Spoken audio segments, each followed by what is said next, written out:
नमस्कार जय जगन्नाथ आम चैनल को आपण मानकु बहुत बहुत स्वागत। सांग माने आमे माने धन प्राप्ति करिबा पाई अनेक गुड़िए उपायर पालन करिथाउ।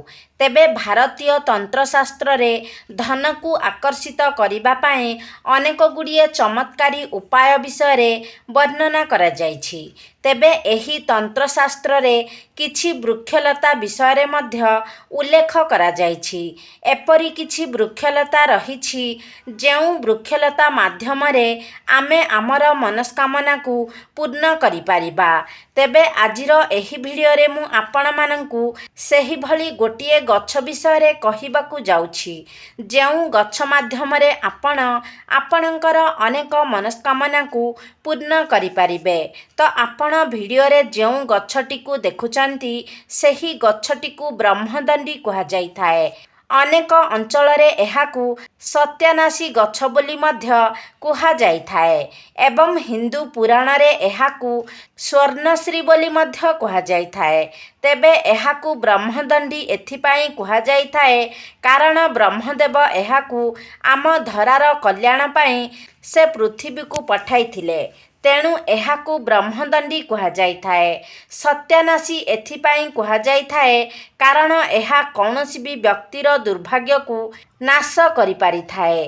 सेथिपाई एहाकू सत्यानाशी कुहा जाई थाए एवं एहाकू स्वर्णश्री एथिपाई कुहा जाई थाए जदि आपण एहार सठिक उपाय पालन करंती एहाकू सठिक भाबरे उपयोग करंती तो आपणक जीवन रे केबे भी धनर अभाव होई न थाए। सेथिपाई एहाकू स्वर्णश्री बोली मध्य कुहा जाई थाए। तेबे सांग माने एही गछटी को निश्चित भाबरे आपण केउठारे ना केउठारे निश्चित देखिथिबे एवं देखिकी एहाकू अणदेखा मध्य करि देइथिबे कारण आपण माने निश्चित एहाकू एक अनाबना गछ एवं जंगली गछ बोली भाबिथिबे कारण एहा एक कंटा जातीय गछ अटे। एहार पत्र रे कंटा रही थाए। तेबे सांग माने आपण माने किंतु जानी रखिबा उचित जे एहार पत्र भगवान शिवशंकरंकर अत्यंत प्रिय होई थाए। तेबे सांग माने एहा मध्य आपण माने जानी रखिबा उचित जे एही गछटीर उपाय आपण वर्षरे केवल 3 थर करि पारिबे। एपरी 3टी दिन रहिछि जेउ दिन गुड़िकरे आपण एहार व्यवहार करि पारिबे कारण एही 3टी दिन रे ही एहा आपणकू तार प्रभाव देखाई पारिबो। अन्य कौनसी दिन रे एहा आपणकू तार प्रभाव देखाई पारिबो नाही। तेणु एही 3 दिन रे जदि आपण एही गछर सठिक व्यवहार करिनियंती तेबे मानिकी चलंतु आपणक जीवन रे केबे भी कौनसी प्रकारर समस्या आसीबो नाही। जदि आपण व्यापार वाणिज्य करूछंती एवं व्यापार वाणिज्य रे आपणकू क्षति सहिबाकू पड़ुछि तो व्यापार वाणिज्य रे पुणी थरे आपणकर लाभ हेबाकू लागिबो एवं व्यापार वाणिज्य रे आपण उत्तरतर उन्नति करिबाकू लागिबे एवं जदि आपणकर शत्रु भय लागि रहिछि सबु बेले आपण शत्रु माननकू नै चिंतित रहुचंती तो आपणकर शत्रु भय मध्य दूर होई जिवो। तेबे सांग माने प्रथम दिनटी हेउछि रवि पुष्य नक्षत्र। जेउ दिन रवि पुष्य जोग होइथिबो सेही दिन आपण एही गछटीर व्यवहार करि पारिबे। द्वितीय दिनटी हेउछि गुरु पूर्णिमा एवं तृतीय दिनटी हेउछि अमावास्या। तेबे सांग माने एहार जेउ फूलटी होई थाए ताहा सुनेली एवं हलदिया रंगर होई थाए। तेबे एही फूलटी को जदि आपण तोलंती तो सेथिरे जेउ क्षीर बाहरी थाए ताहा भी सुनेली रंगर होई थाए अर्थात एहार जेउ फूल रही थाए ताहा आपणक जीवन को केवल धन आकर्षण करिवार ही कार्य करि थाए। आयुर्वेदिक रे मध्य एहाकू अत्यंत उत्तम गछ बोली माना जाई थाए अर्थात एही गछर उपयोग द्वारा अनेक रोगर मध्य निवारण करा जाई पारिबो। तेबे सांग माने आजिर एही भिडियो रे मु आपण माननकू केवल एही फूलर तांत्रिक प्रयोग विषय रे कहिबी जहार प्रयोग करी आपण निज जीवन रे चलीथिबा अनेक गुड़िए समस्यार समाधान करि पारिबे एवं धन को मध्य आकर्षण करि पारिबे। ଆପଣଙ୍କ ଜୀବନରେ ଥିବା ନକାରାତ୍ମକ ଶକ୍ତିଗୁଡ଼ିକ ମଧ୍ୟ ସବୁଦିନ ପାଇଁ ଦୂର ହୋଇଯିବ ଏବଂ ଆପଣଙ୍କର ଜୀବନରେ ସକାରାତ୍ମକ ଉର୍ଜାର ମଧ୍ୟ ବୃଦ୍ଧି ହେବ। ତେବେ ସାଙ୍ଗମାନେ, ଏହି ଫୁଲଟିର ସଠିକ୍ ଉପଯୋଗ ଏବଂ ଉପାୟ ଜାଣିବା ପୂର୍ବରୁ ଆପଣମାନେ ଭିଡ଼ିଓଟିକୁ ଲାଇକ୍ କରି ଚ୍ୟାନେଲଟିକୁ ସବସ୍କ୍ରାଇବ୍ କରିଦିଅନ୍ତୁ ଏବଂ କମେଣ୍ଟ ବକ୍ସରେ ଭକ୍ତି ଓ ଶ୍ରଦ୍ଧାର ସହିତ ହର ହର ମହାଦେବ ନିଶ୍ଚୟ ଲେଖନ୍ତୁ। ତେବେ ଧ୍ୟାନ ରଖିବେ ଯେ ଆପଣଙ୍କୁ ଏହି ଫୁଲର ବ୍ୟବହାର ସଠିକ୍ ଭାବରେ ହିଁ କରିବାର ଅଛି, କାରଣ ବର୍ଷରେ କେବଳ 3ଟି ଦିନରେ ହିଁ ଆପଣ ଏହାର ବ୍ୟବହାର କରିପାରିବେ। ତେବେ ଆପଣଙ୍କୁ ଯେଉଁଠାରେ ବି ଏହି ଗଛଟି ମିଳୁଛି, ଆପଣ ଗୋଟିଏ କଳା ରଙ୍ଗର କୁଣ୍ଡରେ ଏହି ଗଛଟିକୁ ସେଠାରୁ ଉପାଡ଼ିକି ନେଇ ଆସନ୍ତୁ। ଯଦି ଗୋଟିଏ କଳା ରଙ୍ଗର କୁଣ୍ଡରେ ଆପଣ ଏହି ଗଛଟିକୁ ଲଗାଇକି ନିଜ ଘରକୁ ଆଣୁଛନ୍ତି, ତ ଆପଣଙ୍କ ଘରେ ଥିବା ସମସ୍ତ ନକାରାତ୍ମକ ଶକ୍ତି ଆପଣଙ୍କ ଘରୁ ଦୂର ହୋଇଯିବ ଏବଂ ଗୃହରେ ସକାରାତ୍ମକ ଉର୍ଜାର ବୃଦ୍ଧି ହେବ। ତେବେ ପ୍ରଥମେ ଆସନ୍ତୁ ଜାଣିନେବା ଯେ ରବି ପୁଷ୍ୟ ନକ୍ଷତ୍ରରେ ଆପଣ ଏହି ଫୁଲର ପ୍ରୟୋଗ କିପରି କରିବେ। ତେବେ ଯେଉଁଦିନ ରବି ପୁଷ୍ୟ ନକ୍ଷତ୍ର ଥିବ, ସୂର୍ଯ୍ୟାସ୍ତ ପୂର୍ବରୁ ଆପଣ ଏହି ଗଛର ଗୋଟିଏ ଫୁଲ ନେଇ ଆସନ୍ତୁ। ତାପରେ ସନ୍ଧ୍ୟା ସମୟରେ ଆପଣ ଯେତେବେଳେ ସନ୍ଧ୍ୟା ଦେଉଛନ୍ତି, ତ ସେହି ସମୟରେ ଆପଣ ମା ଲକ୍ଷ୍ମୀଙ୍କ ସମ୍ମୁଖରେ ଏକ ଶୁଦ୍ଧ ଘିଅର ଦୀପ ଜାଳନ୍ତୁ।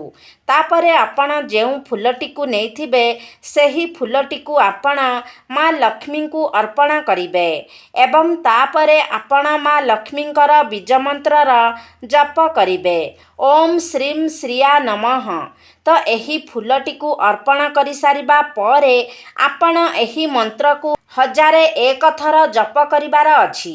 ତେବେ ସାଙ୍ଗମାନେ, ରବି ପୁଷ୍ୟ ନକ୍ଷତ୍ରରେ ଯଦି ଆପଣ ସଠିକ୍ ଭାବରେ ଏହି ଉପାୟଟିକୁ ପାଳନ କରିନିଅନ୍ତି, ତ ନିଶ୍ଚିତ ଭାବରେ ଆପଣଙ୍କୁ ମା ଲକ୍ଷ୍ମୀଙ୍କର ବିଶେଷ କୃପା ପ୍ରାପ୍ତି ହେବ ଏବଂ ଆପଣଙ୍କ ଜୀବନରେ ଧନ ଆକର୍ଷିତ ହୋଇ ଆସିବ। ଆପଣଙ୍କ ଜୀବନରେ କଦାପି ବି ଆପଣଙ୍କୁ ଆର୍ଥିକ ସମସ୍ୟାର ସାମ୍ନା କରିବାକୁ ପଡ଼ିବ ନାହିଁ ଏବଂ ଯଦି କୌଣସି ବି କାରଣବଶତଃ ଆପଣଙ୍କର ବ୍ୟାପାର ବାଣିଜ୍ୟ ଅଟକି ଯାଇଥିଲା, ସେଥିରେ ଆପଣଙ୍କୁ କ୍ଷତିର ସାମ୍ନା କରିବାକୁ ପଡ଼ୁଥିଲା, ଆପଣ ଯେତେ ଚେଷ୍ଟା କଲା ପରେ ମଧ୍ୟ ଆପଣଙ୍କୁ ଯଦି ଆପଣଙ୍କର ବ୍ୟାପାର ବାଣିଜ୍ୟରେ ଲାଭ ମିଳିପାରୁନଥିଲା, ତ ଏହି ଉପାୟଟି କରିବା ପରେ ଆପଣଙ୍କର ବ୍ୟାପାର ବାଣିଜ୍ୟରେ ଆପଣ ପୁନର୍ବାର ଉନ୍ନତି ଦେଖିବାକୁ ପାଇପାରିବେ। ବ୍ୟାପାର ବାଣିଜ୍ୟରେ ଆପଣଙ୍କର ଉତ୍ତରୋତ୍ତର ଉନ୍ନତି ହେବ ଏବଂ ଆପଣଙ୍କୁ ଲାଭ ମଧ୍ୟ ପ୍ରାପ୍ତି ହେବ। ଆପଣଙ୍କୁ ଆକସ୍ମିକ ଧନ ମଧ୍ୟ ପ୍ରାପ୍ତି ହୋଇପାରେ। ଚାକିରି କ୍ଷେତ୍ରରେ ଆପଣଙ୍କର ଦରମା ମଧ୍ୟ ବୃଦ୍ଧି ହେବ। ଦ୍ୱିତୀୟ ଉପାୟଟି ହେଉଛି ଗୁରୁ ପୂର୍ଣ୍ଣିମା ଦିନରେ ଆପଣ କିଭଳି ଏହାର ବ୍ୟବହାର କରିବେ। ତ ଗୁରୁ ପୂର୍ଣ୍ଣିମା ଦିନ ଆପଣଙ୍କୁ ଏହି ଗଛର ଗୋଟିଏ ପତ୍ର ନେବାର ଅଛି। ତାପରେ ଆପଣଙ୍କୁ ଗୋଟିଏ ତମ୍ବାର ଲୋଟା ନେବାର ଅଛି ଏବଂ ସେହି ଲୋଟାରେ ଆପଣ ପୂର୍ଣ୍ଣ କରି ଶୁଦ୍ଧ ଜଳ ନିଅନ୍ତୁ। ତାପରେ କୌଣସି ବି ଶିବ ମନ୍ଦିରକୁ ଯାଇ ଆପଣ ସେହି ଜଳକୁ ଶିବଲିଙ୍ଗରେ ଅର୍ପଣ କରନ୍ତୁ ଏବଂ ଜଳ ଅର୍ପଣ କରିବା ସମୟରେ ସେହି ପତ୍ରକୁ ଆପଣ ଅର୍ପଣ କରନ୍ତୁ। ତାପରେ 508 ଥର ଓମ୍ ନମଃ ଶିବାୟ ମନ୍ତ୍ରର ଜପ କରନ୍ତୁ। ଯଦି ଗୁରୁ ପୂର୍ଣ୍ଣିମା ଦିନ ଏହି ଉପାୟଟିକୁ ଆପଣ ସଠିକ୍ ଭାବରେ କରିନେଉଛନ୍ତି, ତ ଆପଣଙ୍କୁ ମହାଦେବଙ୍କର ଅପାର କୃପା ପ୍ରାପ୍ତି ହେବ ଏବଂ ଆପଣଙ୍କ ଜୀବନରେ ଚାଲିଥିବା ଅନେକ ଗୁଡ଼ିଏ ସମସ୍ୟା ମଧ୍ୟ ଦୂର ହୋଇଯିବ। ଯଦି ଆପଣଙ୍କର କୌଣସି ପ୍ରକାରର ବେମାରୀ ଲାଗି ରହିଛି, ତ ତାହା ମଧ୍ୟ ଦୂର ହୋଇଯିବ। ଆପଣଙ୍କୁ ଉତ୍ତମ ସ୍ୱାସ୍ଥ୍ୟର ପ୍ରାପ୍ତି ହେବ।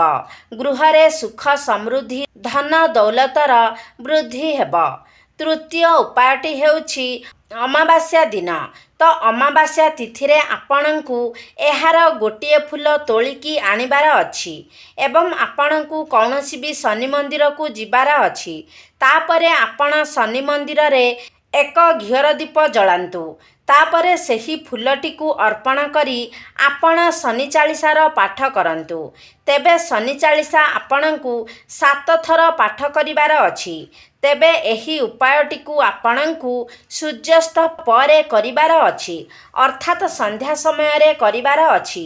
ଆପଣ ଯଦି ଏହି ଉପାୟଟିକୁ କରିନିଅନ୍ତି ତେବେ କୁଣ୍ଡଳୀରେ ଆପଣଙ୍କୁ ରାହୁ କେତୁଙ୍କର ସାଥ ମିଳିବ। ଆପଣଙ୍କର ନବଗ୍ରହଙ୍କର ଶୁଭଫଳ ମଧ୍ୟ ଆପଣଙ୍କୁ ପ୍ରାପ୍ତି ହେବ। ଯଦି ଆପଣଙ୍କର ପଛରେ କୌଣସି ଶତ୍ରୁ ପଡ଼ିଯାଇଥିଲେ, ବାରମ୍ବାର ଆପଣଙ୍କର କ୍ଷତି କରିବାକୁ ଚାହୁଁଥିଲେ, ତ ଓଲଟା ସେମାନଙ୍କର ହିଁ କ୍ଷତି ହେବାକୁ ଲାଗିବ ଏବଂ ଆପଣଙ୍କର କୌଣସି ବି କ୍ଷତି ହେବ ନାହିଁ। ତେବେ ସାଙ୍ଗମାନେ, ଶନି ହେଉଛନ୍ତି ନ୍ୟାୟଦାତା, କର୍ମଫଳଦାତା। ଯଦି ଆପଣ ଭଲ କାର୍ଯ୍ୟ କରନ୍ତି ତ ନିଶ୍ଚିତ ଭାବରେ ଆପଣଙ୍କୁ ଶନିଦେବଙ୍କର କୃପା ପ୍ରାପ୍ତି ହେବ ଏବଂ ଯଦି ଆପଣ ଅନ୍ୟ କାହାର କ୍ଷତି କରନ୍ତି ତ ନିଶ୍ଚିତ ଭାବରେ ଶନିଦେବ ଆପଣଙ୍କୁ ଦଣ୍ଡ ପ୍ରଦାନ କରିବେ। ତ ଆପଣ ଯଦି ଅମାବାସ୍ୟା ତିଥିରେ ଯେଉଁଦିନ ଶନିବାର ପଡ଼ିଥିବ, ଶନିବାରରେ ଯଦି ଅମାବାସ୍ୟା ତିଥି ପଡ଼େ, ସେହିଦିନ ଆପଣ ଏହି ଫୁଲକୁ ଶନି ମନ୍ଦିରରେ ଅର୍ପଣ କରି 7 ଥର ଶନି ଚାଳିଶାର ପାଠ କରି ନିଅନ୍ତି ତ ନିଶ୍ଚିତ ଭାବରେ ଆପଣଙ୍କୁ ଶନିଦେବଙ୍କର କୃପା ପ୍ରାପ୍ତି ହେବ। ନବଗ୍ରହଙ୍କର ଶୁଭ ଦୃଷ୍ଟି ମଧ୍ୟ ଆପଣଙ୍କୁ ପ୍ରାପ୍ତି ହେବ। ଏବେ ଆସନ୍ତୁ ଜାଣିନେବା ଶେଷ ଉପାୟଟି ବିଷୟରେ। ଆପଣଙ୍କ ଗୃହରେ ଯଦି କୌଣସି ଯାଦୁ ଶକ୍ତିର ପ୍ରୟୋଗ କରାଯାଇଛି, କଳା ଯାଦୁର ପ୍ରୟୋଗ କରାଯାଇଛି, କୌଣସି ବି ତନ୍ତ୍ର ଶକ୍ତିର ପ୍ରୟୋଗ କରାଯାଇଛି କିମ୍ବା ଭୂତ ପ୍ରେତର ନଜର ଆପଣଙ୍କ ଘର ଉପରେ ରହିଛି, ତ ଆପଣ ନିଜର ଘରର ପରିସର ମଧ୍ୟରେ ଏହି ଗଛଟିକୁ ଲଗାଇ ଦିଅନ୍ତୁ ଏବଂ ପ୍ରତ୍ୟେକ ଦିନ ଆପଣ ଜଳ ଅର୍ପଣ କରନ୍ତୁ। ଏବଂ ଯଦି ଏହି ଗଛଟି ଆପଣଙ୍କର ଘରର ପରିସରରେ ହରାଭରା ହୋଇ ବଢ଼େ, ତ ଆପଣ ଜାଣିନେବେ ଯେ ଆପଣଙ୍କ ଗୃହରୁ ସମସ୍ତ ପ୍ରକାରର ନକାରାତ୍ମକ ଶକ୍ତିଗୁଡ଼ିକ କଟିଯାଇଛି ଏବଂ ଆପଣଙ୍କ ଘର ଉପରେ କୌଣସି ପ୍ରକାରର ଆଉ ନଜର ଦୋଷ ମଧ୍ୟ ନାହିଁ। ତ ସାଙ୍ଗମାନେ, ଆମମାନଙ୍କୁ ସାଧାରଣ ଲାଗୁଥିବା ଏହି ଗଛଟି ନିଶ୍ଚିତ ଭାବରେ ଅସାଧାରଣ ଅଟେ, କାରଣ ଏହାର ଏପରି ଚମତ୍କାରୀ ଶକ୍ତି ରହିଛି ଯାହାର ପ୍ରୟୋଗ କରି ଆପଣ ନିଜ ଜୀବନରେ ଅନେକ କିଛି ଜିନିଷ ପ୍ରାପ୍ତି କରିପାରିବେ। ଜୀବନରେ ଚାଲିଥିବା ଅନେକ ସମସ୍ୟାର ମଧ୍ୟ ଆପଣ ସମାଧାନ କରିପାରିବେ। ତେବେ ସାଙ୍ଗମାନେ, ଆଶା କରୁଛି ଆଜିର ଭିଡ଼ିଓଟି ଆପଣମାନଙ୍କୁ ନିଶ୍ଚିତ ଭାବରେ ଭଲ ଲାଗିଥିବ। ଯଦି ଭଲ ଲାଗିଛି ତାହେଲେ ଲାଇକ୍ କରନ୍ତୁ, ସେୟାର କରନ୍ତୁ। ଆମ ଚ୍ୟାନେଲକୁ ଯଦି ସବସ୍କ୍ରାଇବ୍ କରିନାହାନ୍ତି ତାହେଲେ ସବସ୍କ୍ରାଇବ୍ କରିଦିଅନ୍ତୁ ଏବଂ କମେଣ୍ଟ ବକ୍ସରେ ଶ୍ରଦ୍ଧା ଓ ଭକ୍ତିର ସହିତ ହର ହର ମହାଦେବ ନିଶ୍ଚୟ ଲେଖନ୍ତୁ।